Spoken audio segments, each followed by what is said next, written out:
Welcome back, everybody, and today we're talking about the iconic London Marathon. Now, I'm sure everybody knows a runner that's entered over the years, whether they got on first time or they're still trying to get in after several attempts. So we're going to go through how the ballot works, what are the chances of actually getting in for the everyday runner, and just a few ideas after speaking to other runners about how they can change the process to give everyone a more fair chance and allow everybody to get a chance of running the marathon themselves. Feel free to leave a comment below with your suggestions or even your feedback, and it's always great to hear from other runners. So first of all, previous years they had 578,000 runners apply, which is a hell of a lot of people for a 55,000 capacity marathon. And then this year, as you've seen all over the papers, they've gone and smashed it. They've gone and hit 840,000 applicants for a 55,000 position marathon. Now, that's absolutely insane, in my opinion. The highest registration of any marathon out there. So if you were going off the odds of one person entering a 55,000 capacity marathon with that many applicants, your percentage of getting in at the moment would be just 6.08%, which is not very high. But it doesn't work like that. Everybody thinks that it's 55,000 places up for grabs. It's not, sadly. We have the charity places, which take up a huge bulk of the entries. After all, charity is a great thing. It raises a hell of a lot of money over the weekend. I think the minimum now for any charity is £2,000, and most of them, people surpass that by thousands of pounds, which is absolutely incredible. So I can't knock the charities for getting the places and the runners for raising that amount of money. You've also got the elite runners. I don't actually know the number, how many elite runners run, but they take up a fair few places.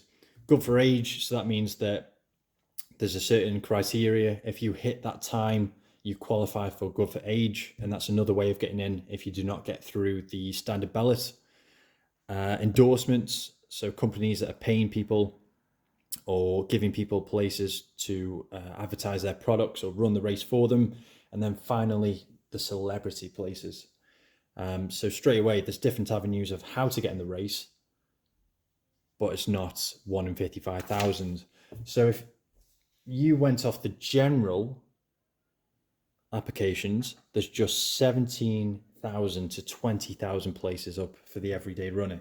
Now, them odds of 6.08% before has drastically dropped and become 2.3%.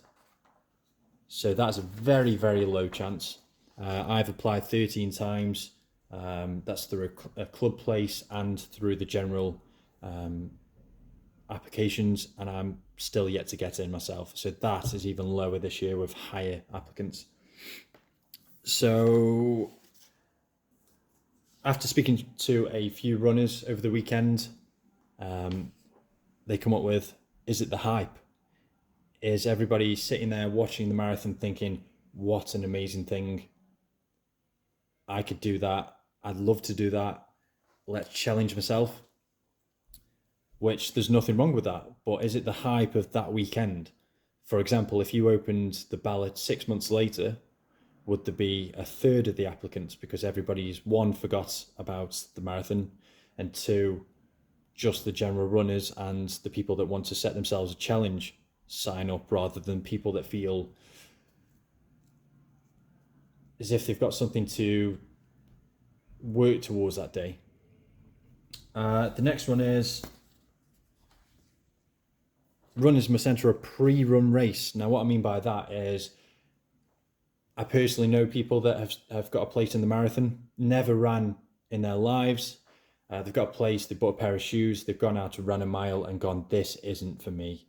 So they've just surrendered their place where somebody else would have loved that place. So what I mean in terms of this is you must have run a 5K or a 10K beforehand as a pre-run, just to show that you are committed and you're ready to take the next steps of the marathon. Again, it's just an idea. This one I thought personally was a good idea. They run 2 races, so they have the 50,000 people that run for charity on the Saturday, and then an additional 50,000 people and the elites on a Sunday. So it's a weekend marathon rather than just one day. It allows more charity places, so more money raised for good causes, and also it just allows more runners to enter the marathon. Again, I don't know how I feel about this. If you're lucky enough to get in, great. Should you then not be able to enter the year after, or you should be suspended for to enter, for 2 or 3 years after you've got in, just again to allow that flow of other runners to enter. It's just an idea. Let me know what you think on that one. And finally, do we remove the ballot? Do we just remove the process completely?